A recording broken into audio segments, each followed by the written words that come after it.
Iran imefanya mashambulizi mapya ya kijeshi dhidi ya vituo vya Marekani vilivyopo Kuwait na Bahrain, huku mzozo kati ya Tehran na Washington ukiendelea kuongezeka na kuibua hofu ya kuenea kwa mapigano katika eneo lote la Mashariki ya Kati. Jeshi la Iran limetangaza kuwa lilitumia ndege zisizo na rubani kushambulia malengo ya kijeshi yanayohusishwa na Marekani katika nchi hizo mbili za Ghuba.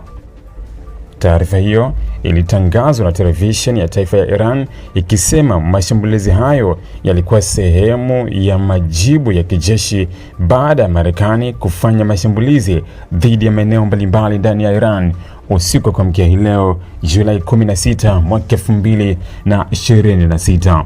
Kwa mujibu wa jeshi la Iran, moja ya maeneo yaliyolengwa ni kituo cha anga cha Al-Salem nchini Kuwait, ambacho kinatumiwa na jeshi la Marekani kwa shughuli za kijeshi, usafirishaji wa vifaa pamoja na kusaidia operesheni za kijeshi katika eneo la Mashariki ya Kati. Iran imedai kuwa katika shambulio hilo lililenga mifumo muhimu ya kijeshi, ikiwemo vifaa vya rada vinavyotumika kufuatilia anga, mfumo wa ulinzi wa anga Patriot unaotumiwa na Marekani na washirika wake, pamoja na maeneo ya kuhifadhi mafuta yanayotumiwa kusaidia shughuli za kijeshi. Tehran imesema kuwa malengo hayo yalichaguliwa kwa sababu yanahusiana moja kwa moja na uwezo wa Marekani wa kuendesha operesheni za kijeshi dhidi ya Iran na washirika wake katika eneo hilo. Katika shambulio jingine, Iran imesema kuwa ililenga kituo cha anga cha Sheikh Issa nchini Bahrain, eneo ambalo lina umuhimu mkubwa kwa uwepo wa kijeshi wa Marekani katika Ghuba. Bahrain pia ni makao makuu ya shughuli muhimu za kijeshi za Marekani katika eneo hilo, ikiwemo uwepo wa vikosi vya majini vinavyosimamia usalama wa njia za baharini na operesheni za kijeshi katika Mashariki ya Kati. Mashambulizi hayo yamekuja baada ya Marekani kutangaza kuongeza mashambulizi yake dhidi ya Iran, hatua ambayo Tehran imeeleza kuwa ni uvamizi na tishio kwa usalama wake wa taifa. Iran imekuwa ikisema kuwa itajibu mashambulizi yote dhidi ya ardhi yake kwa kulenga vituo vya Marekani na washirika wake katika eneo hilo. Wakati huo, Jordan nayo imesema imefanikiwa kuzuia makombora 8 ya Iran yalikuwa yakiingia kupitia anga lake.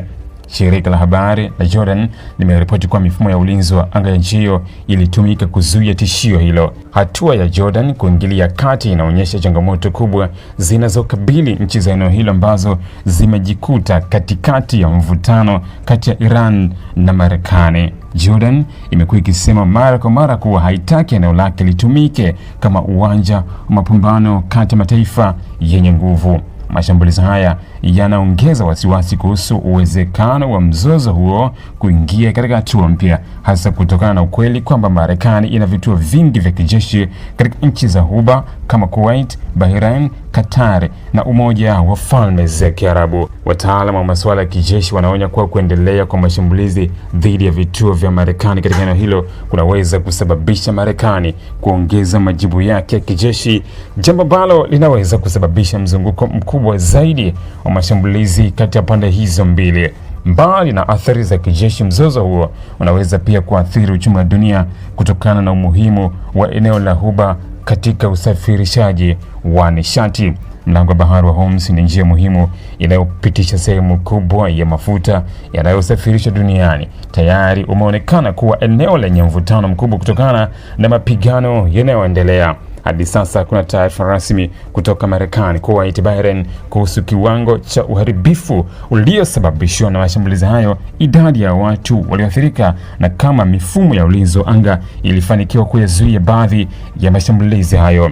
Hata hivyo, hatua ya Iran kulenga moja ya vituo vya kijeshi vya Marekani katika nchi washirika inaonyesha kuwa Tehran inalenga kuonyesha uwezo wake wa kufikia maeneo yenye ulinzi mkubwa na kutuma ujumbe kwamba inaweza kujibu mashambulizi ndani na nje ya mipaka yake. Ili kuwa mwanafamilia bora wa Global TV, usisahau kusubscribe, like, kushare na kucomment. Baada ya kusubscribe, bonyeza alama ya kengele ili kupata taarifa kwa kila video inayopanda Global TV Online.